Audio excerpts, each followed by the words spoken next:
Hi there, I'm Jacqueline Heidegger, and I'm a career advisor with Career and Professional Development Services here at ASU. Today, we're going to discuss how you can craft your application for your teaching positions. Now, throughout this workshop, we are going to be talking very specifically about applying for teaching positions. You can utilize some of these best practices across industries and for other positions within education, but do know that I will be utilizing some language and specific examples for our future teachers. Let's get started.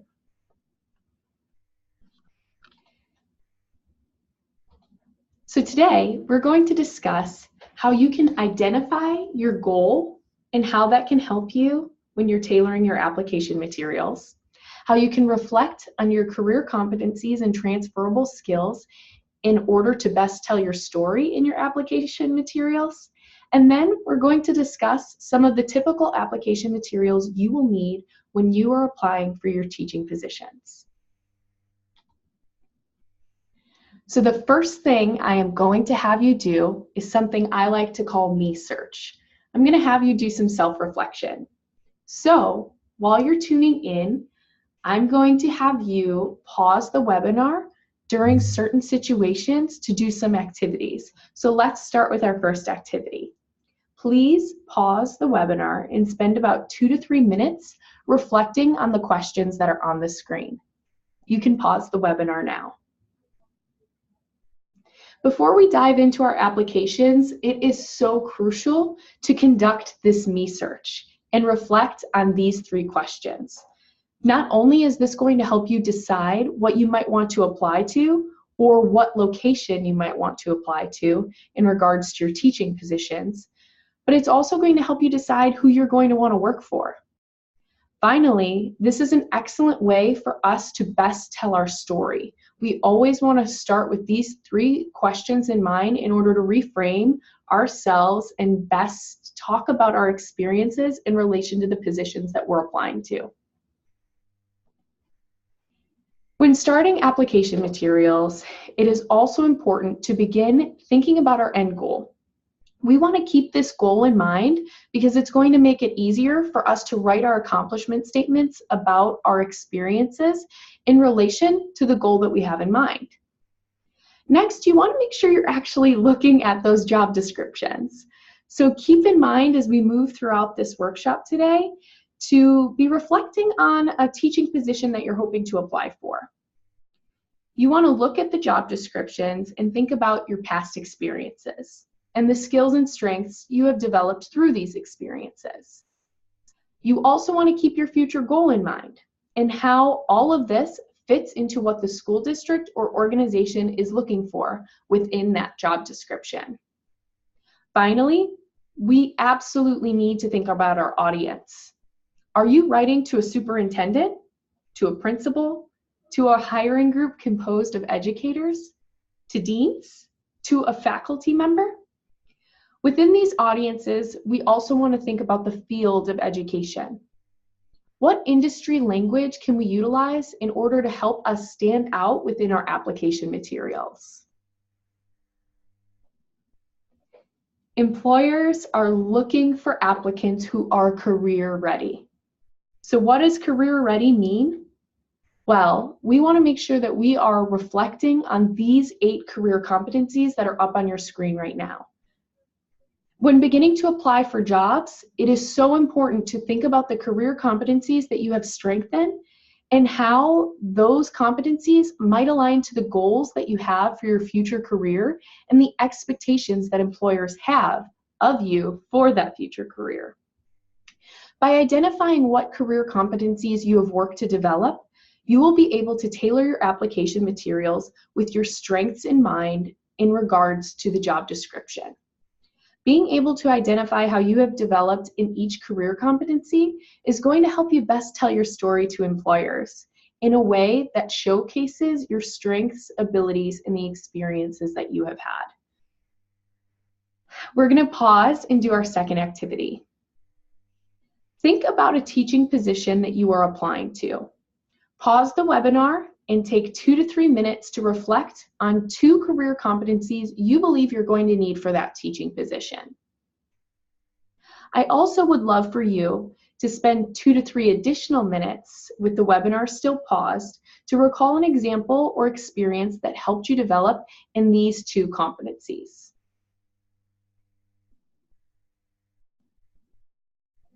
This is the type of self-reflection we need to do before we actually begin creating a resume or refining our current resume. By doing this, we're going to have all of our career competencies in mind and examples that showcase those career competencies. That's going to help us best tell our story and demonstrate our career readiness. Once you have spent time reflecting and identifying positions that would align with your future goals, interests, personality, and abilities, it's time to actually begin your application materials. These are some typical application materials for teaching positions. I'll give you a second to read over them. We will talk through each one in more depth throughout this presentation. A resume, cover letter, and references will be required for almost every opportunity you're going to apply to. Transcripts may be required for graduate school and some employment opportunities as proof of your degree. If you are applying to positions that require certification, you should be issued a conditional offer if you don't already have that certification, but you will be required to prove that certification if you are applying to a position that requires it once you do have that in hand. Portfolios are not often required for teaching positions. However, many of you may have already begun creating teaching portfolios or the artifacts that might help you build a teaching portfolio within your academic program. Teaching or educator portfolios help to demonstrate our technical skills within our field. These can also serve as a great way for you to continue reflecting on your professional story and keeping track of all of your accomplishments. When you begin to work on your application materials, it's really important to remember that we need to tailor all of our materials based on the position we're applying to, the organization we're applying to, and our overall industry. We cannot be submitting the same application materials to every single position. When you begin to work on your application materials, you want to make sure that you're thinking about the key words and phrases that you can utilize that relate back to the job description for the position that you're applying to. What is important for the specific position that the district or school is hiring for? That's one question you want to reflect on. Think about the specific subjects or content area outlined in that job description. What about the technologies used in the classroom or any other unique details? Research the district or school that you are applying to. How can you implement some of their language, perhaps from their mission or their values or their vision statements, into your application materials? Finally, you want to keep in mind that various industries utilize different verbiage or words when they're describing the industry.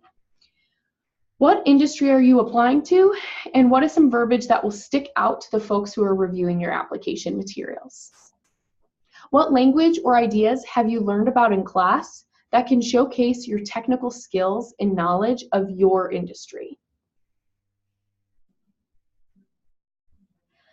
I'm going to ask you to reflect one more time. So please pause the webinar for about 1 moment and think about why you need a resume. Our most common answer is to get a job. And while a resume is a piece of getting a job, a resume is really to help you get the interview that can then serve as a platform for you to hopefully get that job. It's also a way for you to showcase what you have done in the past as a means of demonstrating what you can do for that organization. A good resume can help you get the interview. We always want to keep this in mind. Crafting your resume can also help you do some of that critical self-reflection that we need to do every time we job search as we consider our different professional goals. The format of your resume is really important. You want to make sure that it's clean and visually appealing. Now, today we're not going to discuss all of the different ways that you can format your resume, but we are going to go over some best practices for when you are formatting your resume. Do not utilize templates. One of the reasons we suggest not utilizing templates, especially for our educators, is that you're going to be updating your resume rather often, and templates from Google or Microsoft Word can be challenging to keep updated over time and still stick with some of our page requirements. Another reason why you shouldn't be using a template is because it might not necessarily stand out to employers if many applicants are utilizing the same template. And finally, depending on what kind of software the employer is utilizing in order to read your resumes, when the employer opens up your resume, it might be misformatted and things might be out of order. So one of our suggestions is actually to start over with a blank Word document. I promise there are ways to still keep that pretty, even if you are starting with a blank Word document. Some of our other best practices are to keep your resume black and white unless you are applying to a creative industry. I will say that education is highly innovative, but we're also still a little bit traditional. So I would suggest a black and white resume for your teaching resumes. I would also suggest keeping your margins between 0.5 and 1 inch. There is no one font that is perfect for resumes, but we do suggest utilizing a font that can be read by all.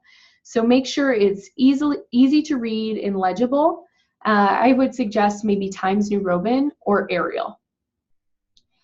Your name can be bigger than the rest of your resume, but we suggest keeping it between 14 to 16 point font. You want your name to stand out, but it doesn't need to take up valuable real estate in the way that we sometimes do when we have a larger font size. The rest of your resume, including the headings that you utilize to separate different experiences, can be between 10 and 12 point font. We oftentimes get the question, how many pages should my resume be? A good rule of thumb is about 1 page for every 10 years of relevant experience to the position you're applying, or 1 page per advanced degree. The goal with our resume is to begin telling our professional story. It is not an all-inclusive work or employment history. We want to make sure that we are curating the content that's on our resume and pulling out and highlighting the most relevant experiences to the job we're applying to. So that's one of the reasons that we suggest keeping your resume to those page standards. Remember, a solid resume can help you get the interview with the hiring team.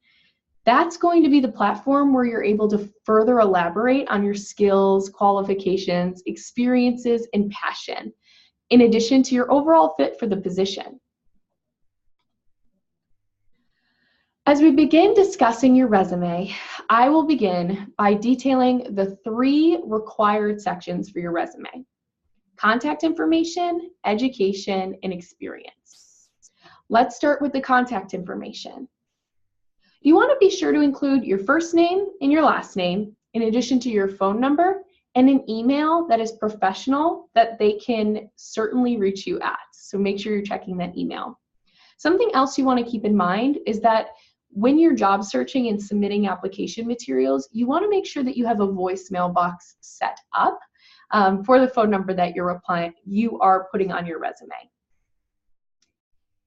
You might notice that we don't have a physical address on either of the suggestions up on the screen. That's because snail mail isn't really common anymore. So what actually can help you even more than your physical address is your LinkedIn account. So if you haven't updated LinkedIn, and you definitely should, you want to make sure to include your custom shortened URL on your resume.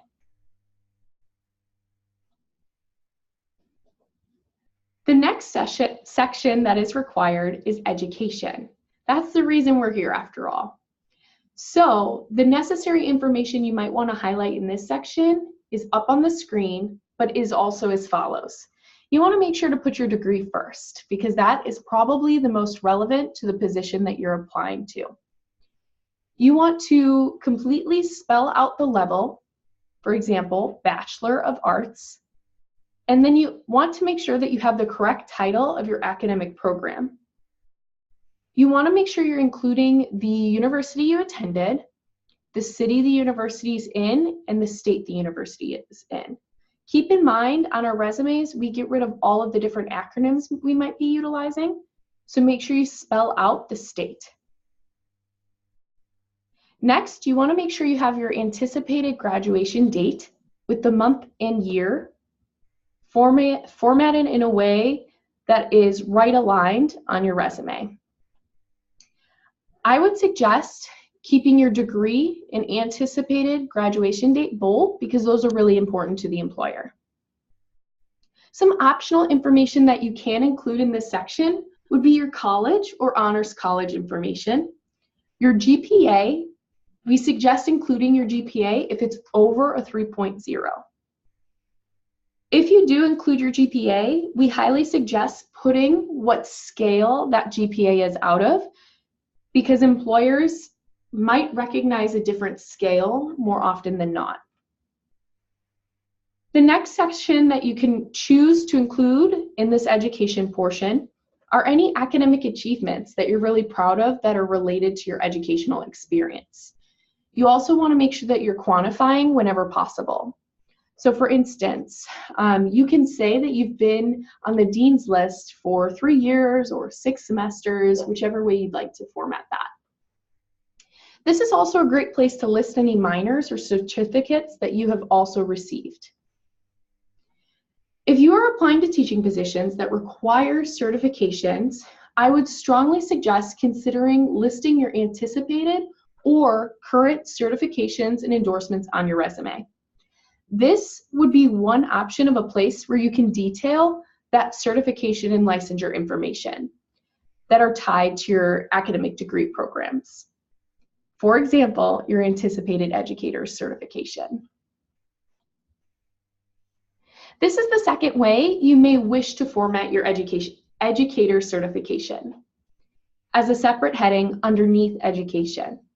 Again, we are bolding what might be most important to the employer and the type of certification. We also want to make sure we're highlighting our anticipated certification month and year, unless you already have those. Then you would want to put when you did receive that Educator Certification. I would also suggest listing out all of the areas that you are certified in or anticipate to be certified in addition to any endorsements you have or are anticipating having. You might also wish to include the exams that you have taken and passed so far if you do not already have your Educator Certification. Once you have that Educator Certification, there is no need to list out those exams. Your relevant experience should be the bulk of your resume. After all, that's how we showcase what we can do for this employer.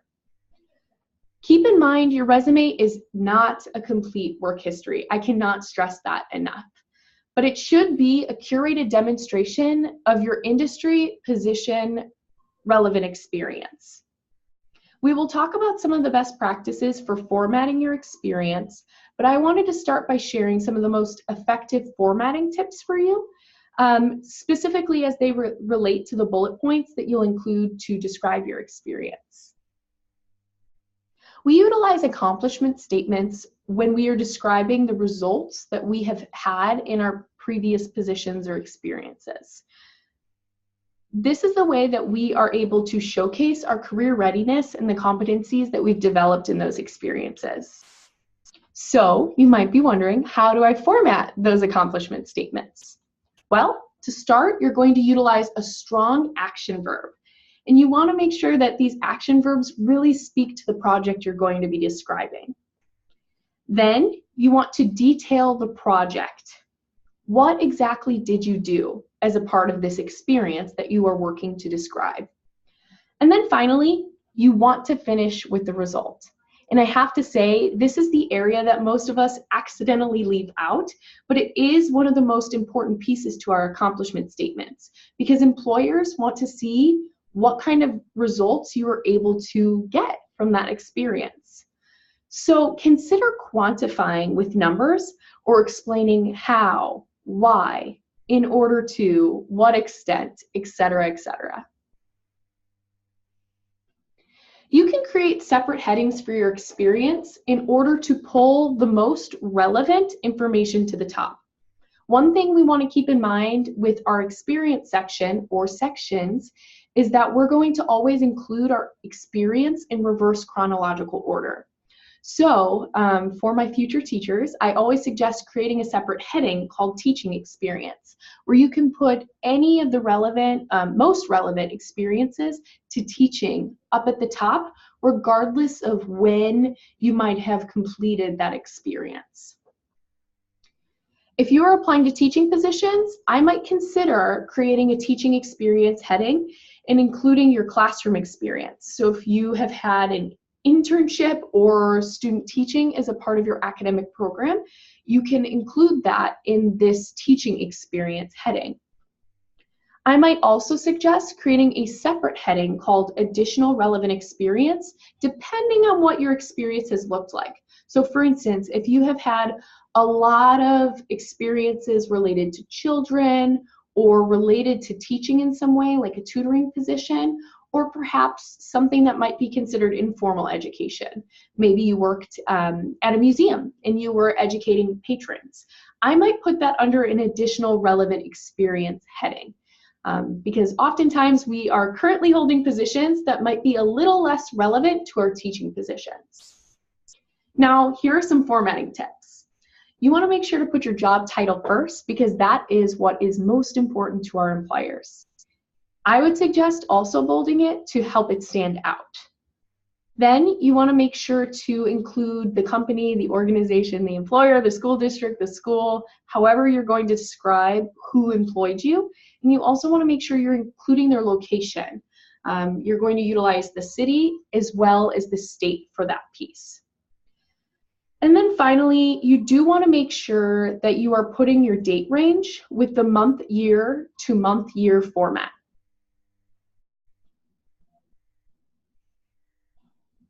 I'll just give you just a second to look over because I do also have examples of accomplishment statements up on the screen. So I'm going to ask you to pause and review those accomplishment statements. Keep in mind your accomplishment statements are not copy and pasted from your job descriptions. Oftentimes our job descriptions are lacking that results portion, and you want to speak specifically to what you did and what you're most proud of. We suggest having about 3 to 5 accomplishment statements per experience, specifically if it was truly impactful for you. Again, you want to quantify whenever possible, and keep in mind that you are always, with these accomplishment statements, showcasing your career competencies in addition to utilizing the key words and phrases found in the job description.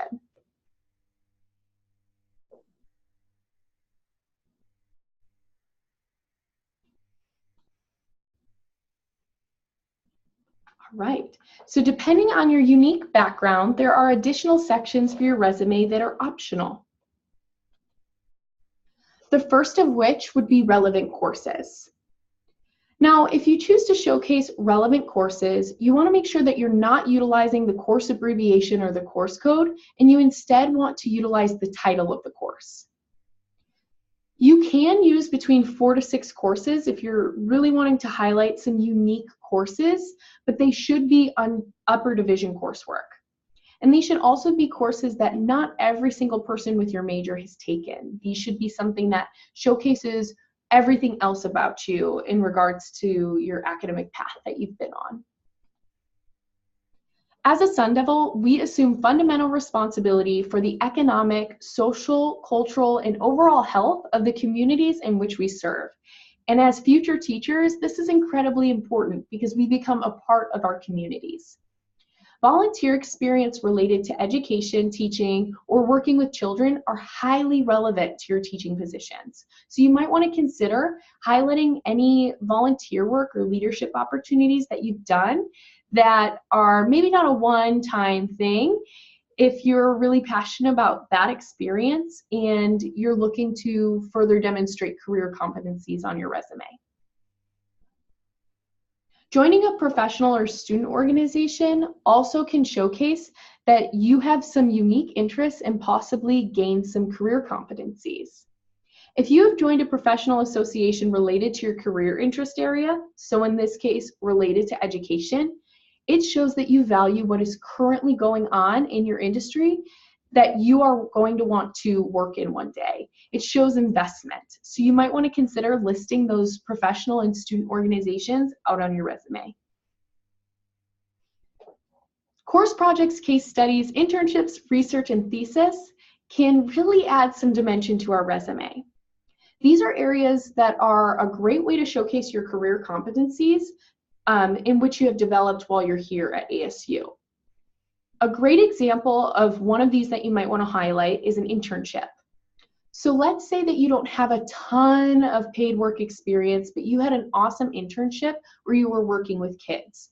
That might be a situation where I might suggest pulling off maybe a part-time job that isn't as relevant and definitely making sure that you have room on your resume for that relevant internship. Your skills section should be reserved for technical skills that you acquire through practice and learning to perform specific tasks.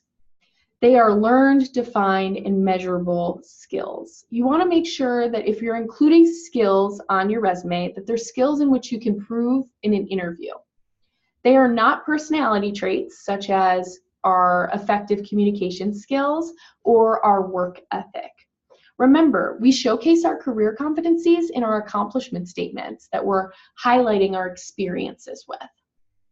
Technical skills can range from computer skills to knowledge of foreign language. If you have any questions about that, come see us and a career advisor can talk through what some of your technical skills might be. You might want to include additional certifications and licensures on your resume.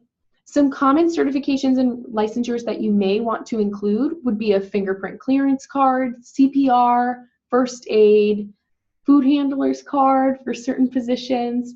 But really, we have already, if we're applying for teaching positions that require certification, we might be including that certification a bit higher on our resume.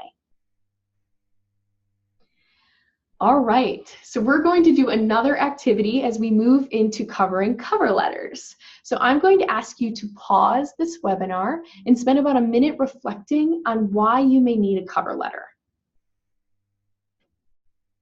Our cover letters serve as an opportunity to highlight 2 to 3 qualifications or experiences that truly set you apart from other applicants for the position you're applying to. Let's talk through how to create or refine your cover letter. So something you're going to notice is this all looks very familiar from when we were talking about resumes. We want to always start our cover letters with our contact information, and that should be contact information that's on your resume. We are creating a professional brand when we put this contact information on our resume, so you want to make sure to copy and paste it onto your cover letter. Next, you're going to include the contact information for the employer that will be reading your cover letter. And you're also going to include the date that you are writing your cover letter. If you have any questions about how to format the professional heading of your cover letter, you should stop by and see a career advisor at Career and Professional Development Services. When possible, you should always try to get the name of the person who will be reviewing the application materials that you're sending in. This can be as easy as reading through very carefully the job description, because it's often listed there, or it could be you doing some research on the internet in order to track down who might be reading your letter, or simply calling the school district or organization and asking who might be leading up the search committee. If you are unable to find a name, some alternatives you might utilize would be the ones on the left of your screen. To whom it may concern is often used, but it actually is highly impersonal and shows that you didn't do any research to figure out who might be reading your letter. You also want to make sure within your greeting for your cover letter that you are not being informal. I can't stress this enough that doing a little bit of research at this phase of your cover letter creation can go a long way. It can really help you stand out. I have talked to some of our employers at our school districts who have said that they don't care if you get the name wrong, maybe you listed somebody else who isn't reviewing your cover letter. They know who works at their organization, and it makes you stand out if you at least did the research to figure out who might be reviewing your cover letter. So keep that in mind when you're addressing your letter. The next section of your cover letter is going to be your introduction. The introduction of your cover letter allows you to capture the reader's attention, but also allows you the space to include some information that we need to include in our cover letters. We want to start by stating the specific position that we're applying to, and we want to utilize the job requisition number or job ID whenever possible in parentheses. And then we also want to let the employer know how we learned of this open job position. You can include the name of somebody who might have referred you if you feel they are reputable at that organization. Next, you want to make sure that you are briefly discussing why you are a strong candidate for the position. You want to make sure you're not going into too much detail during the introduction, but rather having a brief overview of why you are a strong candidate. And then finally, you want to briefly discuss why you want to work for that school district or for that school. This is where your research is going to be really, really helpful. You want to discuss how your aspirations play into the district or the school's mission, vision, and values. A strong introduction can provide excellent structure for the rest of your cover letter, and it can provide an overview of what you're going to be discussing for the rest of the letter. In the next paragraph, you want to talk about why you are the perfect fit for this organization. This is going to be the bulk of your cover letter. You want to spend your time highlighting 1 to 2 or maybe 3 experiences that really set you apart from the rest. This experience could be included on your resume, but it doesn't have to be. What's important to remember is you do not want to just copy and paste things that are on your resume. You want to make sure that you are expanding on what's already on that other document. You want to elaborate and make sure that you're kind of telling a story to that employer. You can mention why you are qualified and reiterate specific skill sets that you feel are necessary for the position. Talk about how you could be an asset to the school district or school that you're applying to, and you really want to highlight what you can bring to the table. Remember, you have to include specific concrete examples in your cover letter. That's really what this space is for, to really bring to life your story on another 2-dimensional piece of paper. General examples will not showcase your uniqueness to the employer or the school. Think about specific projects, specific experiences, and other unique things that you have had in your past that are related to the position. Finally, you're going to close your letter very strongly because this is your last impression within your application materials that you are physically writing. So you can follow a format for this piece as well, much like that intro paragraph.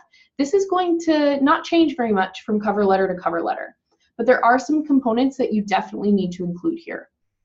So first off, you want to make sure that you are requesting an opportunity to interview or talk to them further about your qualifications because you want to be direct about what you're looking for.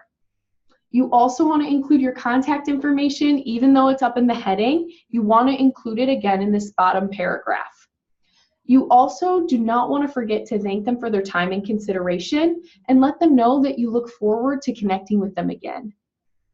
Do not end the letter abruptly with a 1-sentence closing. You really want to take the time to write out another couple sentences for this last paragraph. This is your last opportunity to impress the employer, so make sure that you are ending with something very professional, such as sincerely, or something of the like. Work to physically sign your letter. There are a lot of ways to do this with a lot of free scanning apps. So work to actually sign that letter, but always make sure that you print your name underneath.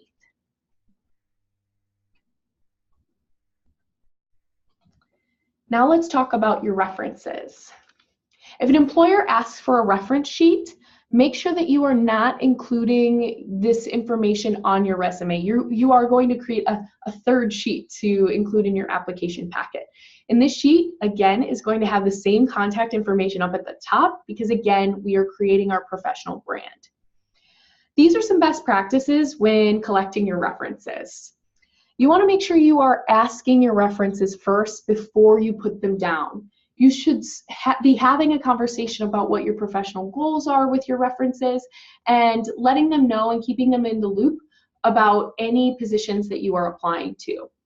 Sometimes it's helpful to give your references the job description of the positions you're applying to, in addition to your resume, cover letter, and other application materials you might be submitting for that opportunity. Think about asking instructors you have worked with within your academic program, or ones that have seen you in action within your teaching-related experiences. On your reference page, include 3 to 5 references. Unless you're asked for more academic references, you should stick to about 1 academic reference on your reference sheet. The rest should be ones that can speak to your experience in the classroom. For each reference, you're going to want to list out their name, their email, their position, their company, their phone number, and any other relevant contact information. References can be centered or left aligned down the page, and you want to make sure you have something to signify separation between each one. Something that's really important to remember is to express gratitude and follow up with your references. Even if you don't get the job, you want to make sure that you are keeping those references updated because they put a lot of time and effort into being your reference. Additional application materials are sometimes requested by employers, but more likely requested by graduate schools. Transcripts can be requested as unofficial or official. If you're unsure of how to do this, you want to email or visit your academic advising unit. Sometimes writing examples are requested. If this is the case, make sure you're following the instructions that are provided to you by the admissions committee. Most likely, you don't want to be receiving much help on these because this is going to highlight your technical skills within writing that you might need for that position you're applying for. Personal statements are often required for graduate school applications. Ensure you follow any prompts that might be given to you ahead of time and consider coming into a career advising appointment to get some feedback or a review of your personal statement. And I just want to restate one more time, apologies for that. I want to restate one more time, you can be putting together a teaching portfolio. It's likely not going to be required for any of your positions, but it is certainly something that is going to help demonstrate some of your technical skills as an educator and as a teacher. If you do decide to put together a portfolio or a collection of your artifacts that relate to your teaching, you might want to consider creating a digital portfolio and having some extra copies of USBs so that way you can leave something with the folks that you might be interviewing with later on. Every school district is different, every school is different, every organization is different. Make sure you are reading the application instructions very carefully to make sure you don't miss anything. Before you apply, do a final review for grammar, abbreviations, acronyms, and that you've infused those key phrases in those words that we talked about. And then make sure that you're having somebody else review your application materials. You'd be surprised what we can miss, even if we're really great writers, because we stare at these application materials for so long.